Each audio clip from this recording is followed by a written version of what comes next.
Thank you for visiting bestbiblecommentaries.com. In this video, I'd like to show you the Spurgeon Study Bible. Before I do, I'd like to invite you to subscribe to this channel to see videos on Bible commentaries, study Bibles, and other resources that help people understand God's Word.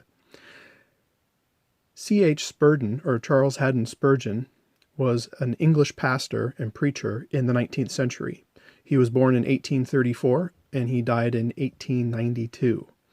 His nickname during his ministry was the Prince of Preachers. He pastored Metropolitan Tabernacle Church for 38 years in London, England. His sermons are still widely read today. They are printed often in collections, and people use them for devotional reading and also for teaching and preaching, as teaching and preaching aids. The Spurgeon Study Bible is relatively new, and it contains study notes that come from the sermons of Charles Spurgeon. So some of the features are all study notes are adapted from Spurgeon's sermons. There is a biography of Spurgeon written by Alistair Begg.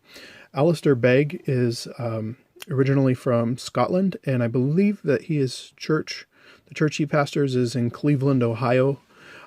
He is Reformed in his theology, as was Spurgeon, and Begg edits this particular study Bible.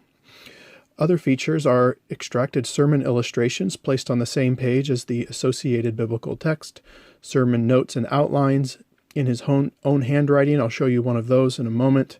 There's quotes from Charles Spurgeon inserted throughout the Bible. There's also book introductions, and there's some other things like maps and a concordance and other features that you will find in common study Bibles. So let's look inside. So the notes are generally at the bottom of the page, most of them, and this I just turned to Isaiah 1, and so these would be excerpts from sermons that Spurgeon has preached on Isaiah chapter 1. So you just get the sermon text word for word. There's also quotes within the text that relate specifically to the verses that they're printed around. So let's look at another example here. Jeremiah 4 and 5. You can see the study notes down at the bottom.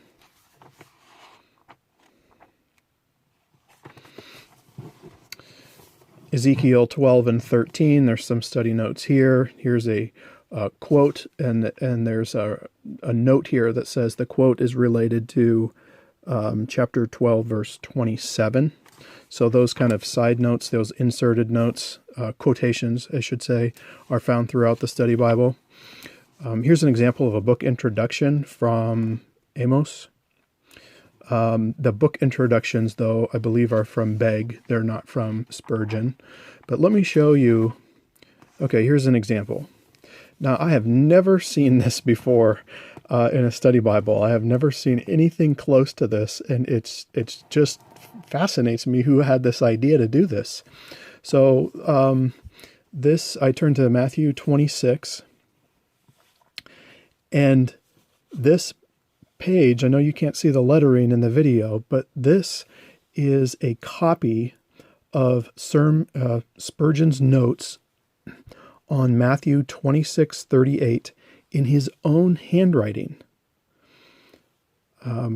So you can read what he says word for word. He says point 1, point 2, point 3, point 4 are outlined. There's some other, this kind of a sub-outline here, 1, 2, 3, 4, as he preaches and teaches on the text.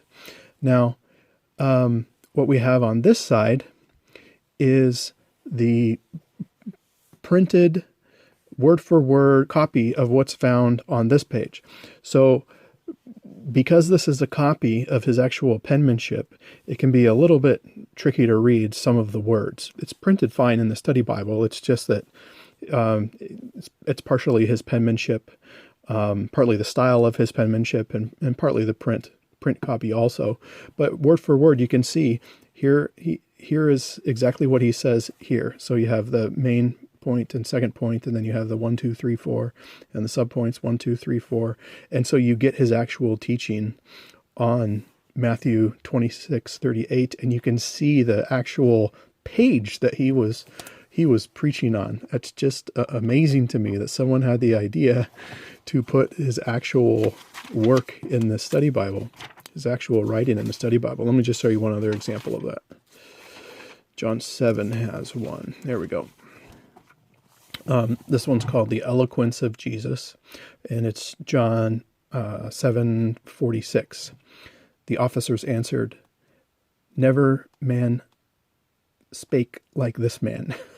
That's Spurgeon's older style English. Anyway, there's an outline here, one main point and a second main point, and then there's some sub points in here. But this is the eloquence of Jesus, and the notes in Spurgeon's own handwriting. And on this side, you have the printed version, which is just a little bit easier to read. But for fans of Spurgeon, what an amazing addition! What an amazing feature to actually see his handwritten notes, and it's so fascinating that the publisher thought to include that in the study Bible. So Spurgeon, if you're not familiar with him, his theology, he is Reformed Baptist, as we would describe today. He champions Calvinistic teachings in his sermons, and also by ecclesiology, he's Baptist, and so that Calvinist Baptist tradition is what was important to him, and he did a lot of writing in regard to that tradition too in his ministry. But you'll see those beliefs reflected in this study Bible for sure, very clearly. So it's the Christian Standard Bible Translation, which used to be called the HCSB. It's relatively new compared to other English translations. If you're not familiar with it, it is the product of evangelical scholars, and I would say that it's closest to the NIV. I would put it in that same category as the NIV translation for as far as readability and general translation philosophy, that is similar to the NIV. So I hope this video has been helpful to you in learning more about the Spurgeon Study Bible. Thank you for watching it, and thank you for visiting bestbiblecommentaries.com. I'll put some links below.